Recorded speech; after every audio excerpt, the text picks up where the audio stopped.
I am overwhelmed by the thought that this holy God could receive us. This holy God could accept us as we come to Him in worship even this morning. Nakapanglulumo po, lalo-lalo na kung nalalaman natin kung gaano kadalas at kung gaano kalawak ang ating mga pagkukulang sa Kanya. Nasa Panginoon natin ang lahat ng dahilan upang italikod niya ang Kanyang mukha sa atin. Ngunit salamat sapagkat gaya ng ating inawit, siya po ay naglaan ng malaking pag-ibig sa atin. At dahil sa pag-ibig na yan, ay nagagawa nating makatayo sa harapan ng isang banal na Diyos. And I hope that we appreciate that. Nawa po ay nakikita natin yung privilege. I hope that we could see this wonderful privilege, and I hope that we could appreciate this, because not everyone is given the opportunity to come to Him. See, only those whom the Father draweth could come to Him. You see, at kung ikaw ay nagagawang lumapit sa Panginoong Diyos ngayon, ito ay dahil kinakaawaan tayo ng ating Panginoong Diyos. Going back to our passage,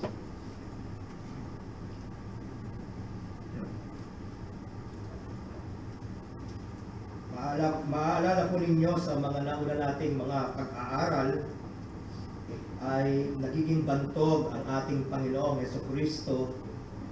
Ang Kanyang pangalan ay nakikilala na sa lahat sapagkat marami siyang ginagawang mga himala, marami siyang pinagagaling. Nagpapakita siya ng mga dakilang mga bagay on the onset of His earthly ministry as He commenced His earthly ministry. For example, pumunta po tayo doon sa verse 32 of Mark chapter 1, and at even when the sun did set, they brought unto Him all that were diseased, and them that were possessed with devils, and all the city was gathered together at the door, and He healed many that were sick of divers diseases, and cast out many devils, and suffered not the devils to speak, because they knew Him. Napakarami na po mga tao ang pumupunta sa Kanya, but I want you to notice what it says in verse 36. Go with me to verse 36. And Simon and they that were with him followed after him, because he went to a solitary place to pray. In the midst of his busyness, he did not neglect to pray. He did not neglect to go to the Lord, to go to the Father. Sinundan siya ng kanyang mga alagad. Verse 37, and when they had found him, they said unto him, all men seek for thee. Kung makikita nila ang ating Panginoon na nananalangin, ay sinabi nila sa kanya in so many words. I would be reading between the line. Anong ginagawa mo? Bakit ka nandiyan sa isang bukod na lugar? When all the people were looking for you. When all the people are looking for you, what are you doing there? Hindi ba dapat nandoon ka? Hindi ba dapat nagmi-ministeryo ka? Nakikilala na tayo. Sumisikat na tayo. Alam nyo na lahat na mayroong someone who could perform miracles.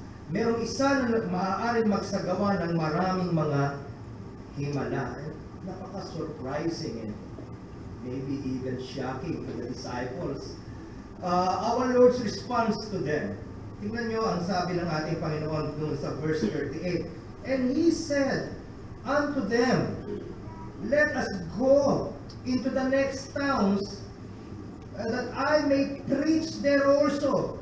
For therefore came I forth. Imbis na sabihin niya, salamat naman, nakikilala na tayo. Salamat naman, nagiging bantog na tayo. Ang sinabi ng ating Panginoong Jesucristo, it is time to move on. Papatuloy na tayo. Why? Sapagkat may pulso ang kanyang pagparito. Merong isang particular and specific heartbeat ang ating Panginoon. Why He came here on earth. And we would be reminded with that by Mark 1 verse 14 and 15. Kung maaalala ninyo, sabi, now after that John was put in prison, Jesus came into Galilee preaching the gospel of the kingdom of God, saying, the time is fulfilled, the kingdom of God is at hand. Repent ye and believe the gospel. That's the heartbeat. That's the message. That's what we need to know. This is the primary thing that we need to consider. That Jesus is King. Ang ating Panginoon ay Hari. And all people are under God's directive. All people are under God's command. You must repent. You must turn around. You must turn from your idols. You must turn from your gods and serve me and acknowledge me and recognizing me as Lord over all. You must embrace me. You must believe. Yan ang pinakamahalaga sa lahat. Habang ang ating Panginoon ay nagministeryo, as Jesus earned the ministry advanced, many people sought the miraculous healing power to resolve their physical sufferings.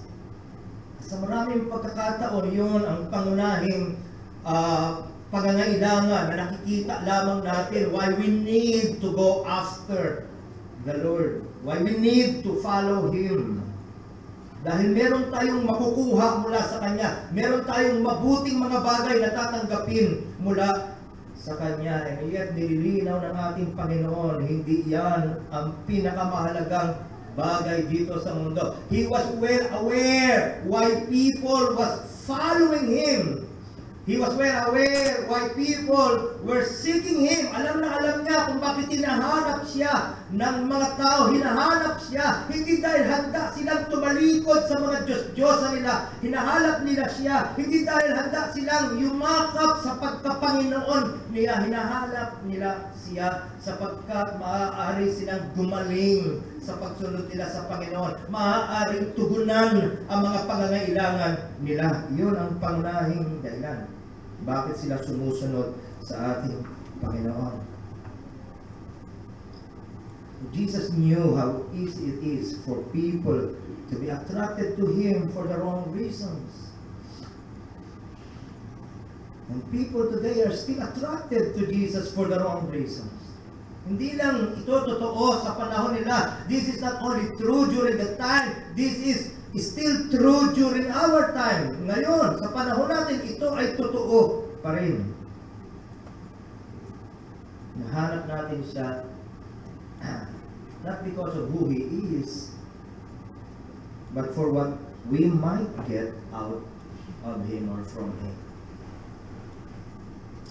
And here is Jesus. He challenges our preoccupation with the things that are felt, things that are seen, material, bodily benefits. Para sa marami sa atin, that's all that matters. Para sa marami sa atin, yun lang ang pinakamahalaga sa lahat. Itinutuwid ng ating Panginoon ang pag-iisip na yan. In fact, sa maraming simbahan ngayon, basta puno ang congregation hall, masaya na ang pastor at ang lahat ng mga namumuno sa simbahan. Exact opposite ang ating Panginoon. As a great multitude was there seeking for Him, He said it's time to move on because He could read their hearts. Nababasa ng ating Panginoon ang kanilang puso, and God could read our hearts. Hindi lang nababasa ng Panginoon ang puso nila, nababasa ng Panginoon ang puso natin. At kung nararamdaman mo na parang palayo ng palayo ang kalooban mo sa Diyos, parang palayo ng palayo ang damdamin mo sa Diyos, maaaring hindi lamang ikaw ang lumalayo, kundi ang Panginoong Diyos ay tumatalikod ng kanyang mukha sa atin, sapagkat ang ating diwa at ang ating puso ay lihis.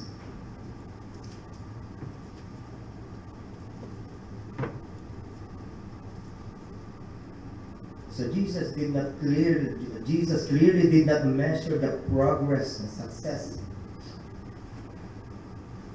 of his ministry,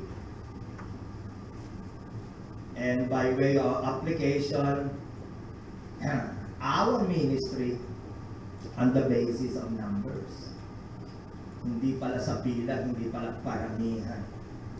One of our pastors asked me if I could have a time of counseling with him, at nung ibinigay natin sa kanya yung oras na ito, ay umiiyak siya sapagkat mayroong mga kapatiran sa loob ng simbahan na pinipili ang ibang simbahan na mas malaki at mas masaya at mas maraming mga gawain.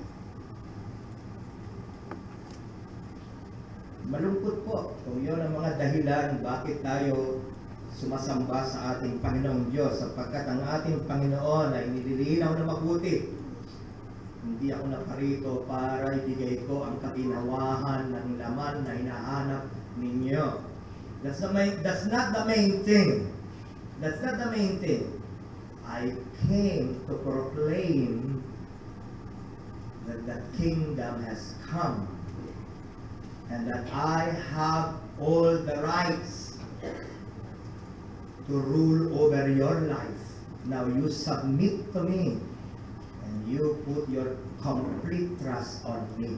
Ilagak mo ang iyong pananampalataya sa akin, magpailalim ka sa akin. Yan ang mensahe ng ating Panginoon. Habang ang mga bagay na may kinalaman sa buhay na ito, ang mga estudyante ay patuloy na nagbibigay ng buo nilang lakas at buo nilang oras sa kanilang pag-aaral, ang mga ama ay nagbibigay ng buo nilang lakas sa kanilang paghahanap buhay, ang mga ina ay preoccupied ng kanilang mga tungkulin sa kanilang tahanan. Ang bawat isa ay may iba-iba nating kaabalahan sa buhay na ito. Dinadala ng Panginoon sa harapan natin ang walang hanggan.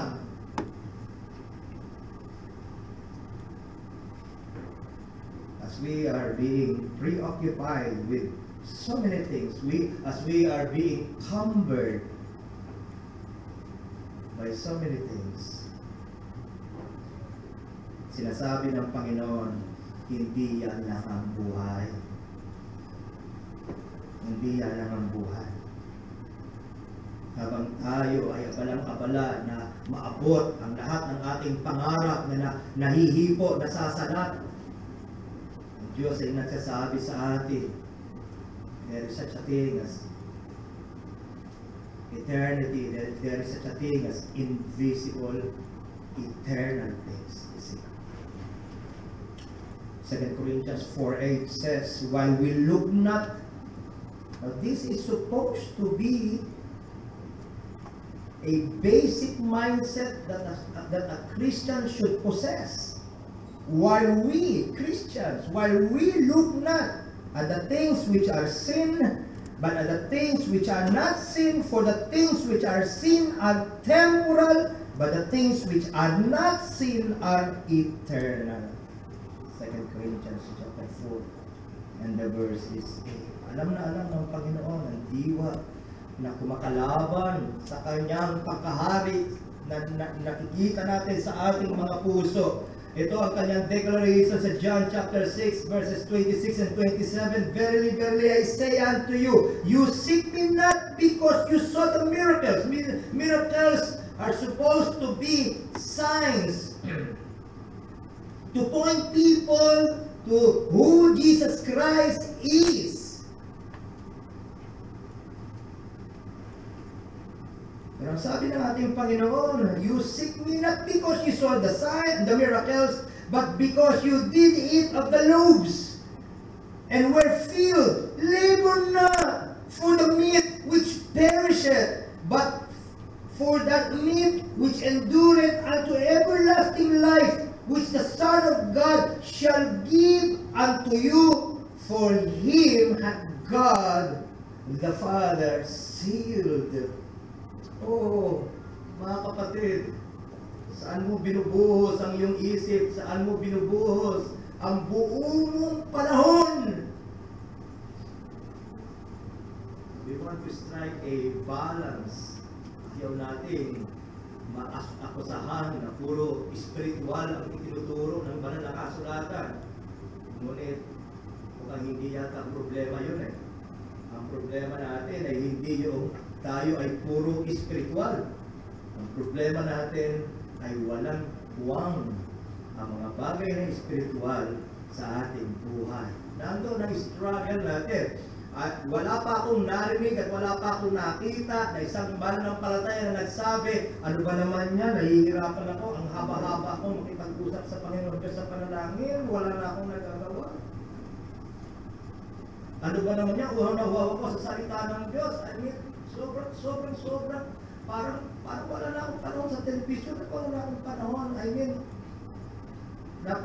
posible yun, pero napakaliit na percentage naman. At sa maraming pagkakataon ay we only project that we are hungering and thirsting for God, but the truth of the matter is we are as dry as can be. You see, malaking problema yan, mga kapatid. So, dito po sa ating passage ay dinadala tayo sa isang magandang ilustrasyon ng kalagayan natin bilang mga makasalanan sa harapan ng ating Panginoong Diyos. Ganito po ang sabi, and there came a leper to him, beseeching him. Napakatagal kong nagme-meditate dito sa mga salitang ito. Ang nakikita ko dito ay isang puso na wala ng pag-asa sa sarili niya. Isang puso na naubos na lahat ng resources niya. Isang puso na naghahanap ng iisa na lamang na maaaring ang takbuhan. He was a leprous.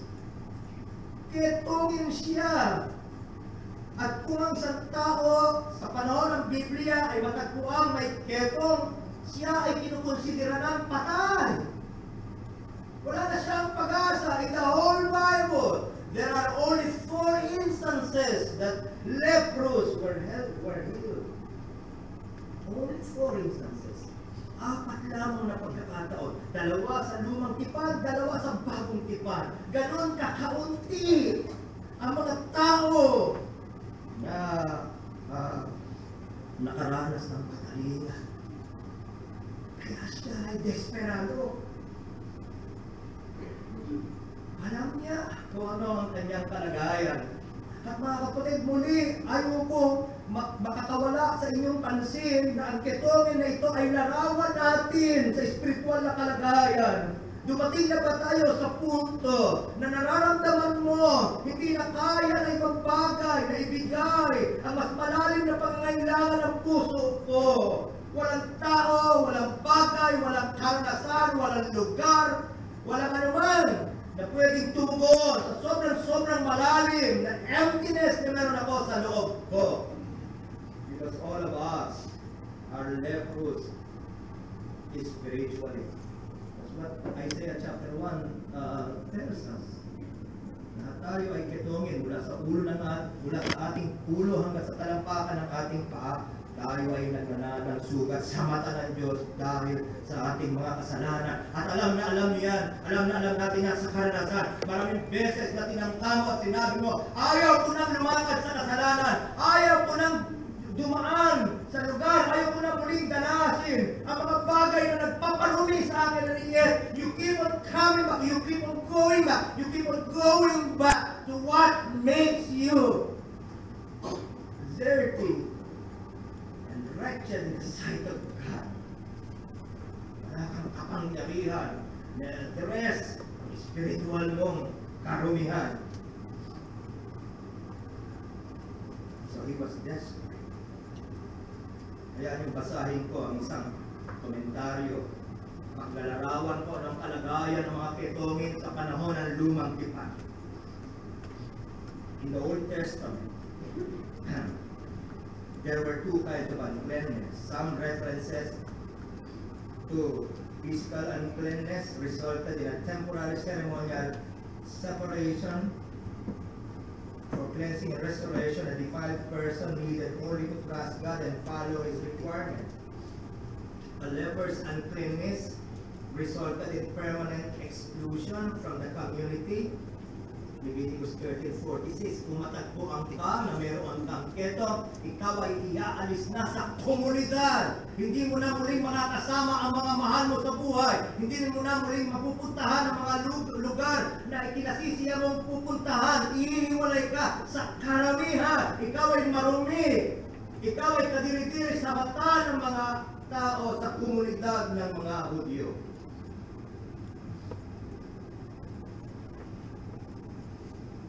The law required a leper's clothing to be burned. Ang lahat ng mga damit mo, ang lahat ng mga branded na mga bagay na binili natin.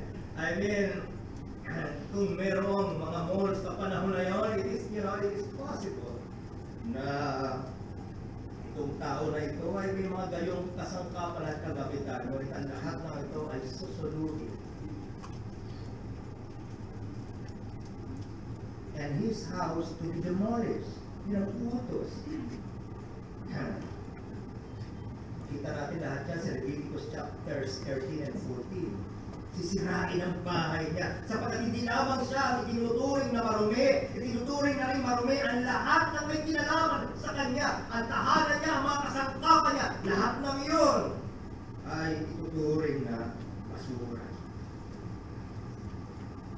The law also required lepers to behave like mourners.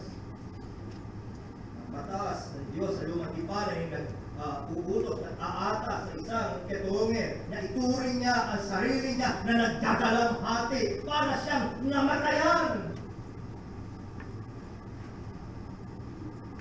They move about with torn clothing and unkept hair.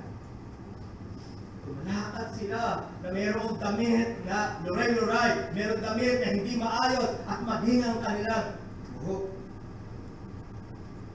They covered their beards and mustaches and cried out, "Unclean! Unclean! Marumi ako!" Requirement sa kanila na habang naglalakad sila, i-anuncio nila sa lahat, "Marumi ako! Marumi ako!"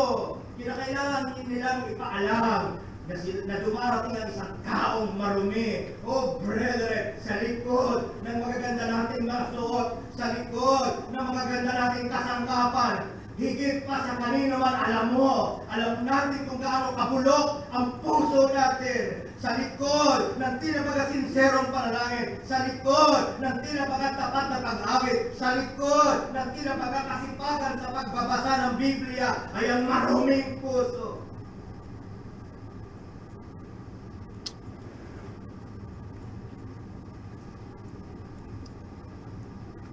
Most significantly, a leper's new dwelling place was outside the camp. The leper was cut off from spiritual fellowship without hope, without God. Ang problema, mga kapatid, madali itong makita sa isang pisikal na ketongin. Pero ang problema, mahirap itong makita sa isang espiritual na may ganong kalagayan. Difficult for us who are spiritually leprous to see our awful condition.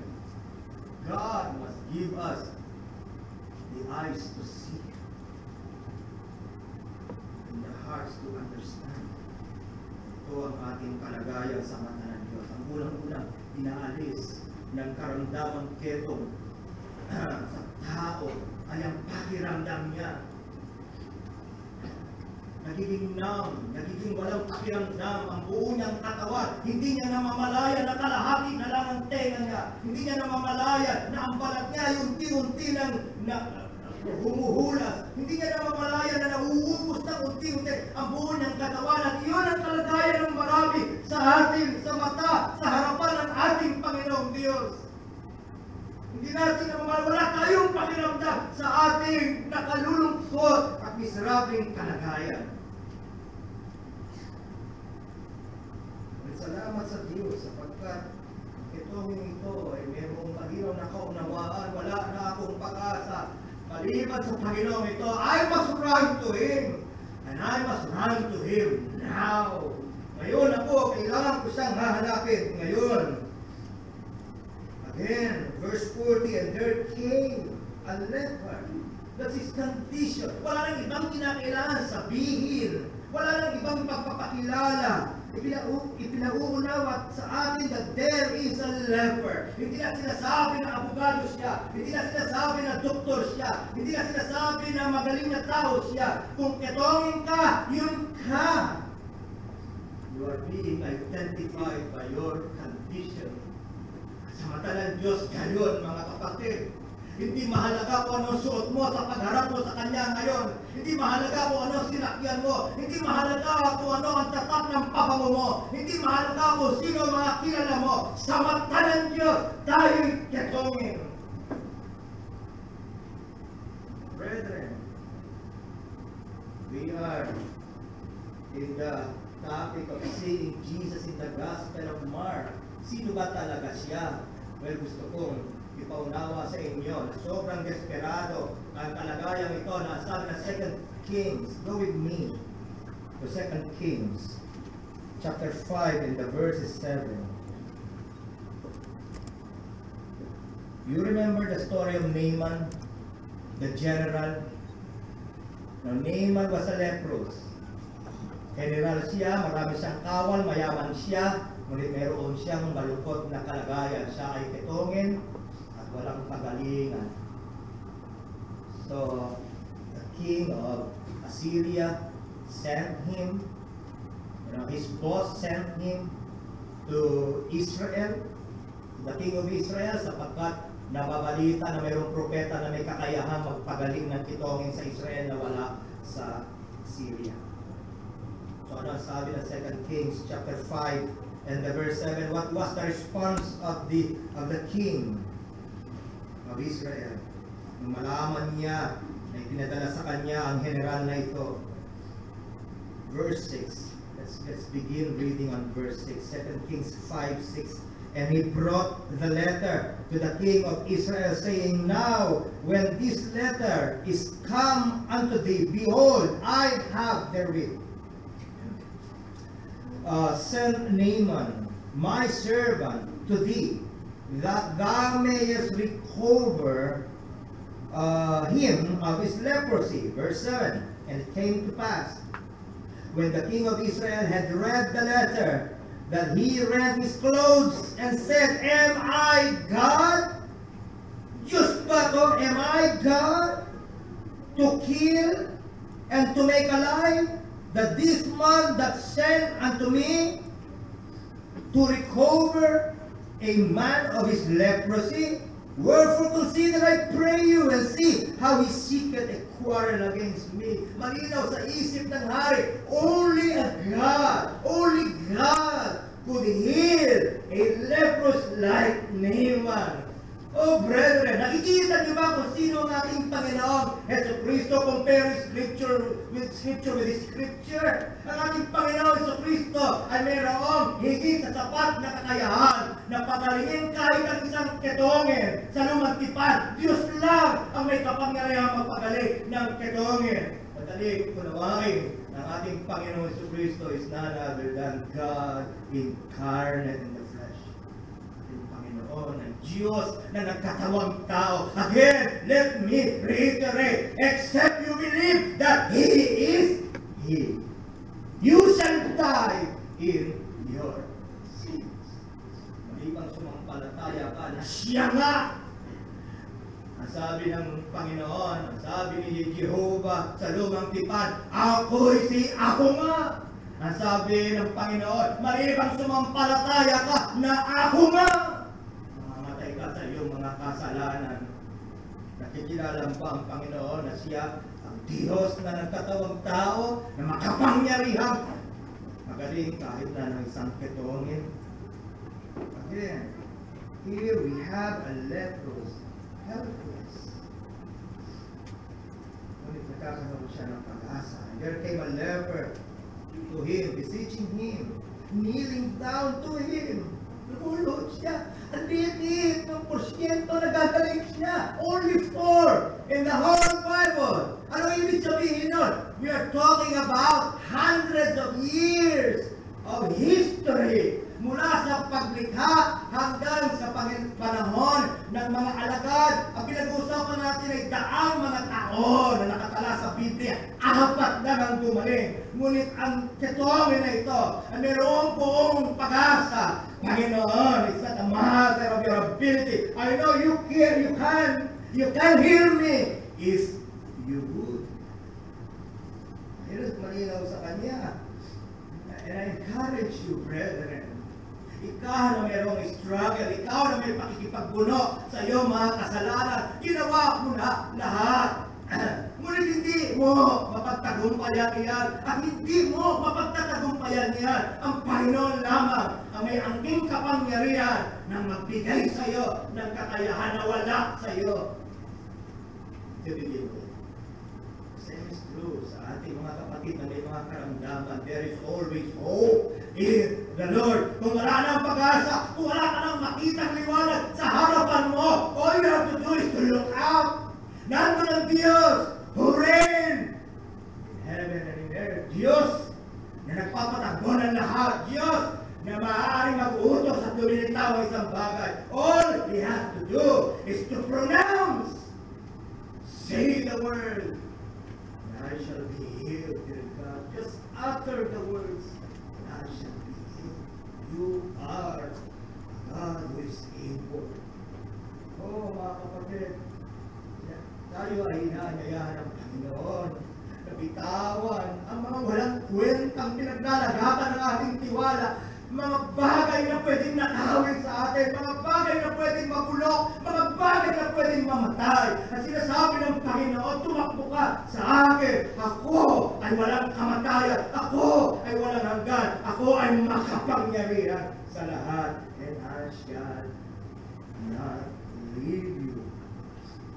Why did I interject that? Tuloy natin ang basa. Again, verse 14, there came a leper to him, beseeching him, kneeling down to him, saying unto him, if thou wilt, gugustuhin mo, Panginoon, if thou wilt, thou canst, thou canst make me clean. And Jesus moved with compassion. In other versions, he was filled with compassion. He was overflowing with compassion. Alam niyo, sa Old Testament, I try to understand better itong salita ito. At alam niyo, mga ginagamit ng mga salita, atay, puso, balong-balunan, to say, yung buong kalooban, nagagaling sa loob, yung awa ng ating Panginoon, yung awa na meron yung Ama sa kanyang alibughang anak na nasa malayo pa, ay hindi na nakapaghintay na hintayin ang kanyang alibughang anak makalapit sa kanya. He ran towards his prodigal son. Mga kapatid, kayo, tanging ang Panginoon lamang na umaapaw sa awa ang pwedeng magbigay ng awa. Umaapaw siya sa awa. Bagay na hindi kaya ibigay ni naman na basyo. Huwag mo ipagpalit ang Panginoon to broken sisters that cannot hold water. He is our overflowing fountain. Everything. Lahat ng bagay na kailangan mo sa kanyang mga matatagpuan. Sinasabi niya, you know what ito pa? Hindi lang ito, he was moved with compassion. Hindi lang, he was filled with compassion. Ito ito ay dumating doon sa punto na nakakaramdam siya ng galit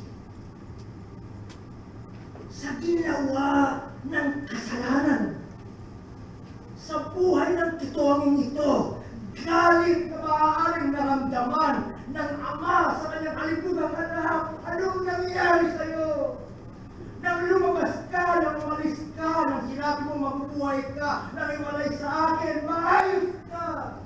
At iyong bumabalik ka na wala, basyo, mabaho, marumi, wala ka naman pagmamalaki. Ang ating Panginoon, kagaya rin ng isang ama, I could relate to this. Sapagkat kung sakaling ang aking mga anak ay gagawa ng pagpapasya na ikauwi nila sa malaking kamalian at miserableng kalagayan, magagalit ako hindi sa kanila, magagalit ako sa kinahirapnan nila. And brethren, nandoon ang Diyos nakatanaw sa akin. Why? Bakit kinakailangan manatili kang malayo sa akin? Come! Come! Ako ang iyong kailangan. Kailangan ito hawa. Ang tamang salin dito ay yung angry sympathy. Galit sa tamang lugar. Banal na pagkagalit. Salamat sa Panginoon sapagkat siya ay may banal na pagkagalit. Dahil sa kayong pagkadama, mas understand. Wala, nakapako ang ating Panginoon, napako ang ating Panginoon Jesucristo sa krus sapagkat hindi niya kayang tagalan ang pagkasira na ginawa ng kasalanan sa buhay ng bawat isa sa atin. Kinakailangan na itong resolbahan. That's why he became flesh. He humbled himself. You see, napako siya sa krus. Doon nakita, sa krus nakita ang galit at awa ng Diyos. Galit sa kasalanan. Kinakailangang hatulan ang kasalanan. Doon din natagpuan ang awa ng Diyos upang tayo ay dalhin sa ating tamang kalagayan. God created you. It was clear to Him that He created you for His glory. He created you for His glory. Sobrang detalyado ito na kahit na yung pag-inom mo at pagkain mo must be done in a certain way. Whether therefore you eat or drink, you must do this to the glory of God. At nandyan ka, hinahanap mo ang sarili mong kaluwalhatian, ang sarili mong pangalan, ang sarili mong kaginawahan na hindi mo iniisip na ikaw ay nilikha para sa kanyang kaluwalhatian. That's why you are at loss. Habang hinahanap mo ang sarili mo, lalo kang naliligaw. Habang hinahanap mo ang sarili mo, lalo kang nawawala. Dahil palayo ka ng palayo sa pinanggagalingan ng kahulugan ng lahat. Only the Creator of life could give and provide meaning for this life.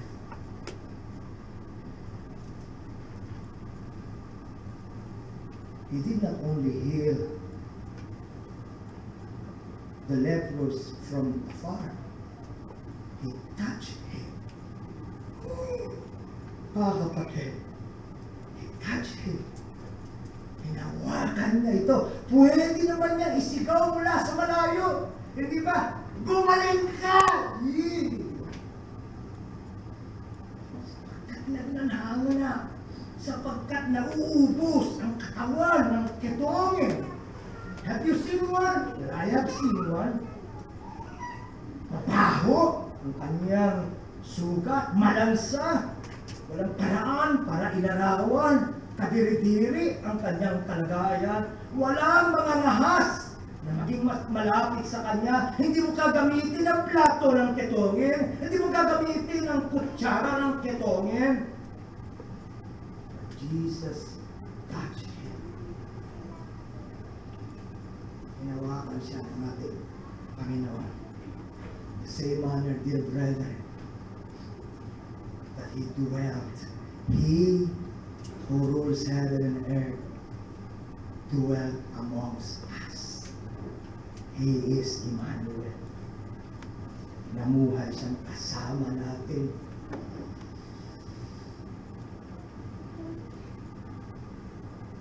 He emptied himself. He empathized with his lepers. Siya na walang kasalanan became sin for us. You see? So that we may have his righteousness.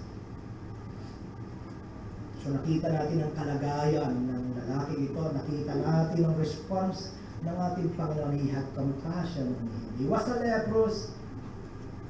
A sentence of death. Para sa kanila, sa panahon na yun, and yet Jesus had compassion on him. Niutos ang Panginoon ang gumaling siya. Ano po ang sabi ng talata? Let's go back to Mark chapter 1.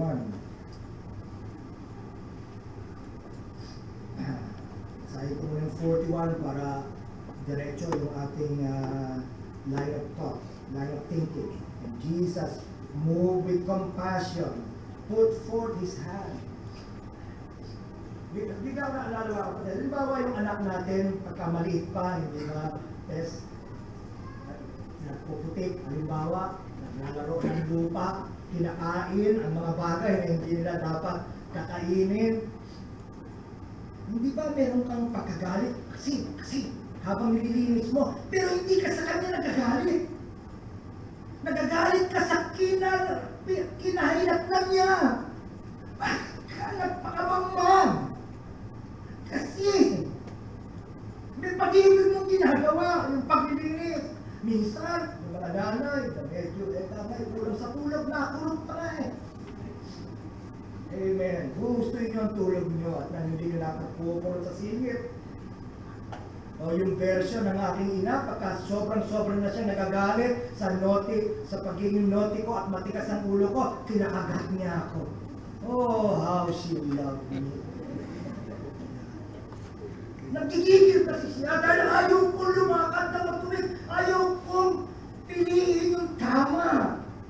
Empathy. Jesus moved with compassion, put forth His hand and touched him, and said unto him, I will be thou clean. And as soon as he had spoken, immediately the leprosy departed from him, and he was cleansed. Salamat sa Panginoon. Hindi problema sa ating Panginoon na tugunan ng ating kalagayan, but napakahalaga dumating ka muna sa sa sitwasyon na kung saan malinaw sa iyo. Kung meron mang magiging kaayusan sa buhay ko, kailangan manggaling ito, Panginoon, sa iyo. Suko na po ako sa sarili ko. Verse 43, and he straightly charged him, and forthwith sent him away, and said unto him, See thou, say nothing to any man, but go thy way, show thyself to the priest. Why? Yun yung lawful thing to do. This is the Old Testament's way of bringing back into the community, reintroducing to the community a leprous, which sabi nga natin sa data natin kanina, napaka-rare na nangyayari. So inutusan siya, what you need to do is to report to the priest, because after all, it's the priest who declare kung isang tao ay leprous, at ang priest din, Old Testament priest din, ang mag-declare kung gumaling na ang isang tao. That's what you need to do. And offer for the cleansing those things which Moses commanded for a testimony unto them. So sabi niya, gawin mo lahat yan maliban sa tumahimik ka. You remember, binasa natin kanina, maging ang mga inaalihan ng demonyo, inutusan niya ang mga demonyo na tumahimik.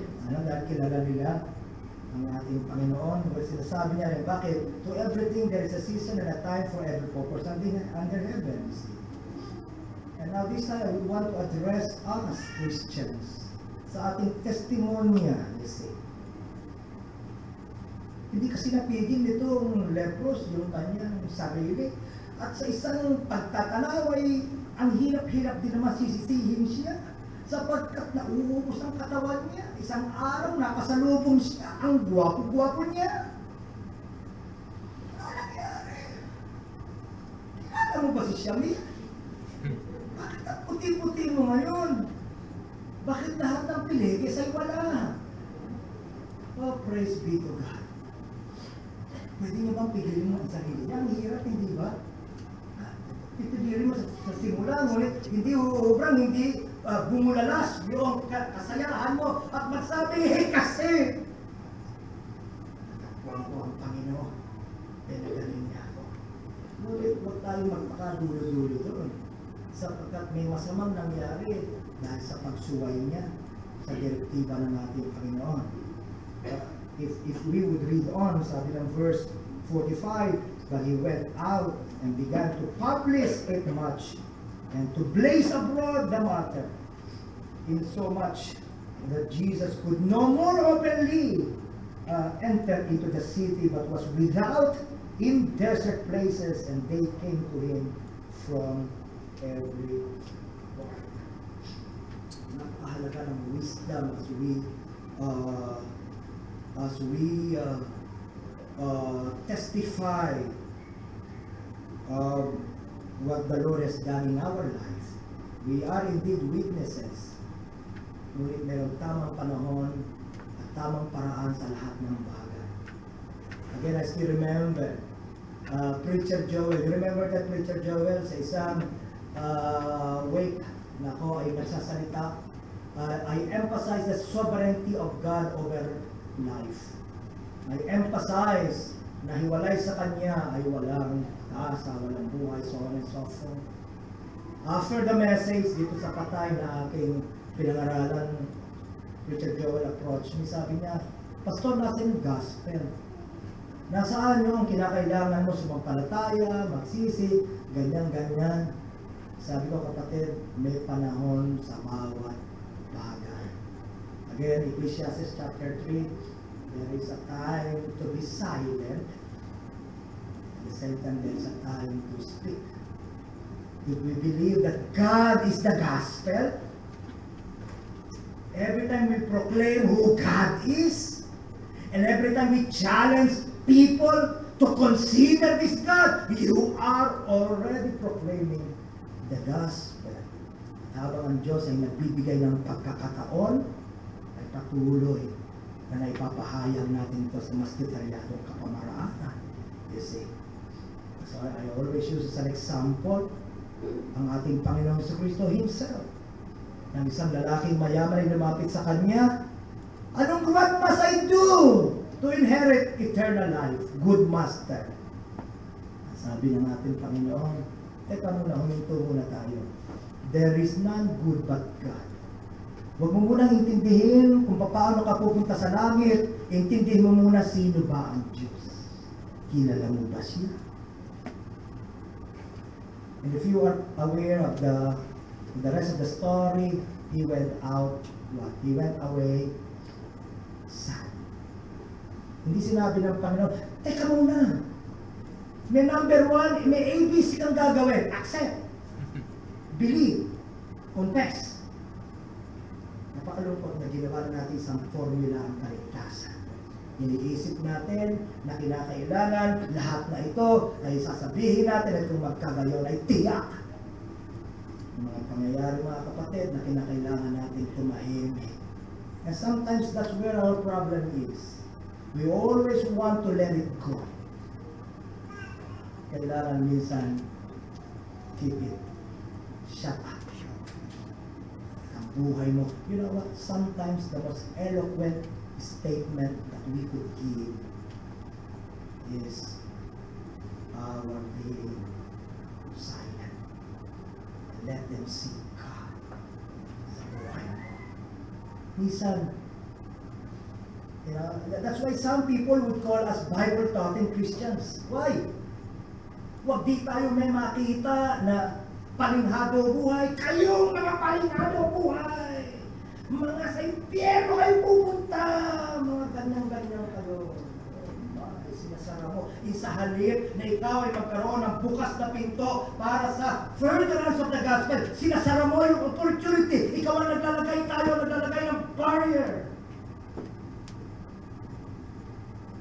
If you believe that our God is in control, He is able to say, kahit isang salita lang mula sa Biblia, ay maaari niyang gamitin.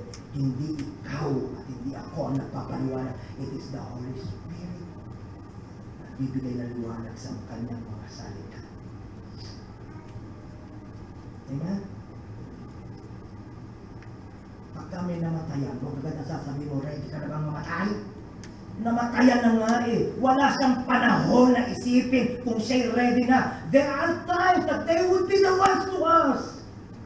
Namatay siya, natatakot ako mamatay. Anong maaari kong gagawin? Pero kung hindi gayon, ay maaari hindi yun ang tamang panahon. Paglabas mo na, pwede ka ba? Ready ka na ba? Maging kagaya niya? Delikado na ako. Maaari wala yun sa iba.